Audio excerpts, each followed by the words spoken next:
Sud Radio, 10h midi, Valérie Expert. De retour avec vous dans le studio de Sud Radio en direct jusqu'à midi. Et puis vous le savez, le vendredi, il y a le quart d'heure, non pas américain, mais le quart d'heure livre avec Gérard Collard. Encore que, pourquoi pas un quart d'heure américain, ça serait pas mal. Libraire à Saint-Maur. Et alors on commence avec un cri d'amour, un appel. Un cri de désespoir, parce qu'il y a quelques jours, on a vu sur les pages Facebook de Nadine Monfils qu'elle décidait d'arrêter d'écrire parce qu'elle est un peu désespérée. C'est-à-dire que ses livres se vendent, mais pas à la hauteur de ses espoirs. Et c'est vrai que c'est pas à la hauteur de son talent. Et je trouve que c'est un peu désespérant parce que quand on voit toutes les daubes, genre Bec BD, Paul Auster et tout ça, dont on parle partout et qui ne font même. Alors ça n'a rien à voir en plus. Si, ça a à voir parce que elle fait vivre les mots et la langue française. C'est-à-dire qu'elle est belge et contrairement aux autres qui, je trouve, ont un style en poulet, on va encore me tomber dessus, mais et cette femme, pour moi, c'est la seule héritière digne de Frédéric Dard. C'est-à-dire que elle a créé un personnage culte qui s'appelle Mémé Cornemuse, qui est une obsédée sexuelle de 86 ans, qui est amoureuse folle de, je vous dis pas qui, mais quand vous le découvrirez, vous savez, c'est incroyable, où les meurtres, faut lire Les vacances d'un serial killer, La petite fêlée aux allumettes, La vieille qui voulait tuer le bon Dieu, rien que les titres, ça vous file la pêche, c'est drôle. Il faut avoir beaucoup de talent pour faire ce qu'elle fait, parce que elle joue avec les mots. Elle joue avec les mots, les phrases, ça fuse, c'est hyper parfait.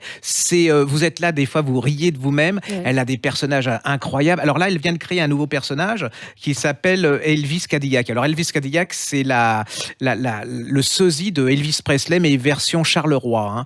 Alors lui, il a un truc, il est un peu grassouillet, mais il n'est pas aussi niais qu'il a l'air, parce qu'il aime la culture, il aime les livres, il aime la musique, et puis il a un chien qui s'appelle Priscilla. Et Priscilla, elle a une banane rose dessus. Alors elle a un truc, c'est qu'elle pète et elle ronfle la nuit. Alors elle a une super Cadillac rose. Et alors il lui arrive plein de choses. Et là, il va se retrouver à Dives-sur-Mer, en Normandie, parce qu'il est employé pour chanter lors d'un enterrement.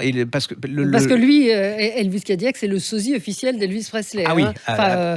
Voilà, c'est absolument. Un sosie pas forcément très ressemblant. En fin de vie. C'est le genre, il a mangé beaucoup de Nutella et de choses comme ça. Donc, et là, il est employé pour chanter à l'enterrement d'un homme qui était complètement fanat d'Elvis Presley.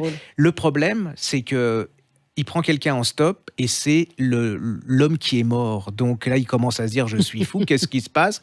Et va commencer une enquête absolument incroyable avec des phrases genre « il faut je ne parais jamais ce que je suis, ça permet de trier les cons », enfin des choses comme ça. Elle a des formules, des fulgurances incroyables et puis vous apprenez des choses. Moi, je ne savais pas ce que c'est que des roules-doule-boule. En fait, c'est des testicules, vous voyez, et je peux le dire à la radio, et un snul, je savais pas ce que c'était en belge. En fait, c'est une petite bite. Donc, vous voyez, vous apprenez plein de choses. En plus, c'est une méthode de langue, donc c'est hyper drôle. Et alors là, elle vous fait rire, et puis tout d'un coup, elle vous bouscule parce que le thème dont elle va parler, c'est la pédophilie. Et là, vous êtes KO, vous dites où elle va, et juste quand vous reprenez votre souffle, elle repart dans l'humour noir. Alors, je vous conseille la page 203. Vous n'avez jamais vu une recette comme la page 203. Je ne vous conseille pas de le faire parce qu'il faut du matériel humain et tout. Donc, c'est absolument extraordinaire. C'est une pure merveille. Vous ressortez de là-dedans. Et alors, il y a des choses, on me dit, qu'est-ce qui va rester dans 50 ans ? Je ne suis pas sûr que ça ne reste pas dans 50 ans parce que c'est vraiment des exercices de style.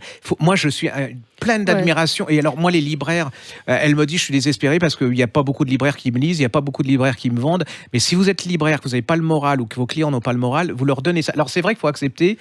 C'est le côté San Antonio. Il faut accepter le côté un peu burlesque des choses, mais c'est drôle. C'est drôle. Il y a une enquête à chaque fois dans ces bouquins. C'est le contraire d'Emmanuel Schmitt. Je veux dire, là, vous ressortez en pleine forme, alors que l'autre, il vous tue moi, d'ennui. J'ai regardé la liste des livres, des meilleures ventes, mais je me dis à quoi ça sert. On va arrêter de faire l'émission. Vous nous écoutez pas. C'est pas possible. Alors que ça, c'est une pure merveille. Nadine Monfils, Elvis Cadillac, donc King from Charleroi, et tout est en pocket. Tout Nadine Monfils est en pocket. Et il faut absolument la lire. Et il faut surtout pas qu'elle arrête d'écrire. Absolument. Il faut absolument pas qu'elle. Alors, vous parliez des mots. Moi, je voulais vous signaler le Festival des conversations qui aura lieu mercredi 11 avril au Murau. Et le lundi 16 avril à Paris.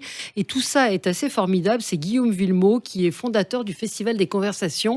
Il a publié Oser les conversations chez Erol.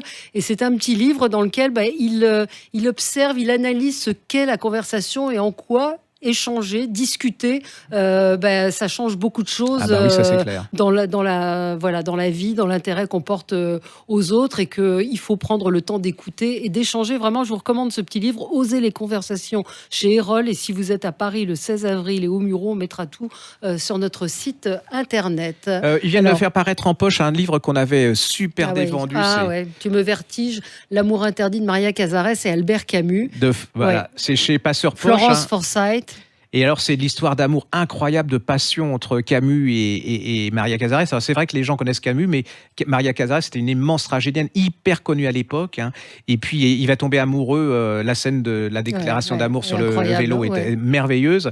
Lui, il est marié, il a des enfants. Alors, il veut rester fidèle à sa femme parce que, bon, il est classique et qu'il aime aussi sa femme. Mais bon... Ils vivent, c'est-à-dire que sa femme, c'est pendant la guerre, sa femme est en province, lui est à Paris, donc il a cette relation avec Maria Cazares.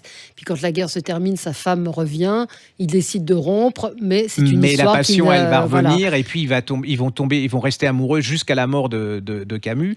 Mais alors ça, c'est un livre extraordinaire parce qu'en plus, c'est toute la description du milieu littéraire de l'époque, littéraire de l'époque, mais surtout au niveau du quotidien des hommes. C'est-à-dire que vous voyez Sartre d'une autre manière, qui boit, qui danse, Simone de Beauvoir pareil, une aguicheuse. Enfin, il y a plein de choses. C'est une pure merveille. C'est passionnant à lire, même si vous connaissez pas bien Camus, si vous connaissez pas bien Cazares. C'est une histoire d'amour. C'est une histoire d'amour. Et puis lisez la correspondance. Alors, c'est un gros livre, c'est un pavé, mais franchement, ces lettres que la fille de Camus a décidé de publier chez Gallimard, c'est absolument magnifique. C'est chez Le Passeur, en collection de poche.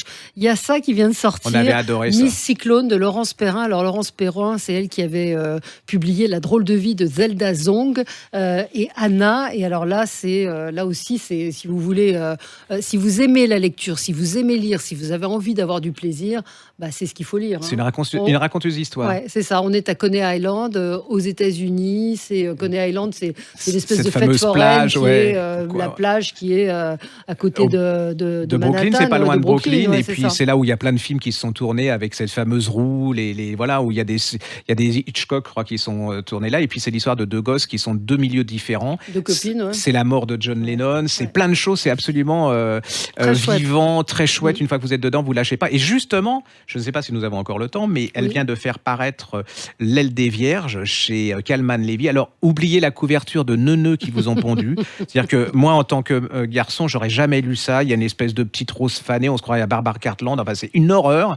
Alors que c'est, pour le même prix, vous avez Les Vestiges du jour, Downton Abbey. Vous avez ça se passe à Folkestone, au bord de la mer. Une jeune femme qui est amoureuse folle d'un mécanicien maritime. Lui, il va tomber d'un toit. Il va être paralysé. Elle va le soigner jusqu'au bout alors qu'il est devenu aigri, violent et tout. Il meurt. Et là, elle est désespérée, elle a plus de fric. Alors, il faut dire qu'elle est issue d'une famille de suffragettes, c'est-à-dire des femmes qui se sont battues pour... Et là, elle se retrouve confrontée au fait d'être employée dans un immense château. Elle devient, comme elle dit, boniche, et ça va à l'encontre de tout ce qu'on lui a appris de petite fille, parce qu'elle n'est plus rien. Et elle va... Alors, c'est là où elle a le talent, parce qu'elle va tomber amoureuse, mais alors, c'est du sexe, entre le châtelain et elle. Et ils vont se rendre compte que les deux, ils ont un truc parallèle, ils ont un destin parallèle, parce que lui, il n'est pas bien dans sa peau non plus. Il va avoir une autre vie, elle aussi. Et vous allez voir comment cette femme... Ces principes peuvent être basculés par la passion et amoureuse et sexuelle. Et est-ce qu'elle choisit le sexe, la passion, ou elle va choisir ses principes? Là, c'est un superbe livre. Redites-nous le titre. Ça s'appelle L'aile des Vierges chez Calman Levy. Chez Calman Levy et Laurence Perrin. Et surtout, même si vous êtes un garçon ou un homme, oubliez cette couverture d'aube qu'ils ont mis et lisez-le. C'est vraiment adorez Les Vestiges du jour. Alors, c'est pas le même style, mais c'est le même ambiance esprit, et tout. Et vous allez voir, c'est l'Angleterre qui commence à basculer, les employés de maison commencent à avoir des droits, l'aristocratie commence à baisser. C'est merveilleux, franchement, une merveille de chez merveille. Alors, moi, je suis tombée sur un petit livre qui n'avait rien pour que je le lise. Oui, m'avait donné envie. Ça s'appelle Double Jeu. Véronique Mortaigne, elle est journaliste, c'est elle qui signait les critiques, les chroniques musicales au Monde. Et c'est un livre sur Jane Birkin et Serge Gainsbourg. Je suis ni fan vraiment de l'un ni de l'autre, j'aime bien, mais de là à lire un livre sur leur relation, on se dit, bon, on a toujours tout lu. Et en fait, c'est un petit bijou, parce que d'abord, Véronique Mortaigne, elle écrit très bien, elle vous prend par la main, encore une fois, quand vous commencez le livre, c'est une façon d'écrire assez directe, et elle vous raconte l'époque elle vous raconte d'abord la relation Serge et Jane, ceux qui se sont apportés l'un à l'autre, parce qu'on a toujours toujours l'impression que Gainsbourg a été le Pygmalion de Jane, mais elle lui a apporté énormément. Elle lui a tendu la main. Enfin, elle a été là. Elle lui a tendu la main. Elle a été là à un moment où lui venait de se faire jeter par Bardot, et c'est toute l'ambiance de ces années avec Brigitte Bardot, la relation entre... moi, je ne connaissais pas les détails de ça, et puis le Saint-Tropez, et puis Paris. Enfin, moi, vraiment, je l'ai commencé, je ne l'ai pas lâché. C'est vraiment... On va le lire. Oui, il faut le lire. Double jeu, ça s'appelle Jeu JE, parce qu'il y a quelque chose d'assez semblable dans les deux personnalités. Et Jane Birkin a accordé des entretiens à Véronique Mortaigne, qui retranscrit d'ailleurs exactement dans la voix de Jane Birkin des choses tout à fait assez étonnantes. Le regard qu'elle a aujourd'hui sur cette époque-là, c'est vraiment bien. C'est aux Équateurs, ça s'appelle Double jeu, Véronique Mortaigne. On a encore le temps ou pas? Allez-y. Alors ça, à ne pas confondre, il s'appelle David Malouf. Ah oui, mais il nous en avait parlé, notre ami. Oui, mais alors, je confirme, moi qui déteste la nature, dès qu'il y a un brin d'herbe, ça me fait tousser, et s'il n'y a pas du pot d'échappement, l'écologie, pour moi, c'est aussi loin. Et là, il m'a fait vraiment aimer la nature. C'est l'histoire de ces... David Malouf, L'infinie patience des oiseaux. On est en Australie avant la Première Guerre mondiale. Un jeune homme hérite de sa famille un immense domaine. On lui propose de faire des cultures et des choses comme ça. Lui, non, il décide d'en faire une sorte de conservatoire pour la nature. Il va donner la responsabilité de ce conservatoire à un autre jeune. Et là, il vous décrit la nature. Mais je suis absolument fasciné. Et on dirait que c'est écrit tout bas pour pas réveiller les oiseaux. C'est subtil. Va arriver la guerre. Alors là, c'est une autre partie du livre. C'est une pure merveille. Franchement, c'est grâce à... C'est un livre qui a été publié il y a 40 ans, c'est ce que je vois, et qui est publié pour la première fois en français, et c'est un chef-d'œuvre. C'est une merveille de chez merveille, et puis c'est accessible, c'est magnifiquement écrit. Vous êtes pris complètement par la nature, c'est-à-dire que vous entendez le vent souffler, puis vous dites, peut-être que je pourrais aller regarder un peu ce qui se passe dans mon gazon, il y a peut-être des bêtes ou des... non, pas du tout. Bien que j'ai la taille du gazon, mais voilà. Donc c'est une pure merveille, c'est un grand écrivain, je ne connaissais pas du tout. Et surtout, ne confondez pas avec le Malouf, qui est un bon écrivain qui est très bien aussi, Amin Malouf. Mais là, c'est vraiment un Australien. Là, c'est un Australien. Et c'est un raconteur d'histoire aussi. C'est-à-dire que ça commence en 14. En 1914. Et il va y avoir la guerre. Il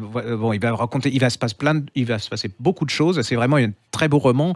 L'infinie patience des oiseaux, David Malouf, et c'est aux éditions Albin Michel avec une jolie couverture. Très jolie. Merci Gérard. On se retrouve dans quelques instants et nous on se retrouve la semaine prochaine. Merci Gérard. À bientôt.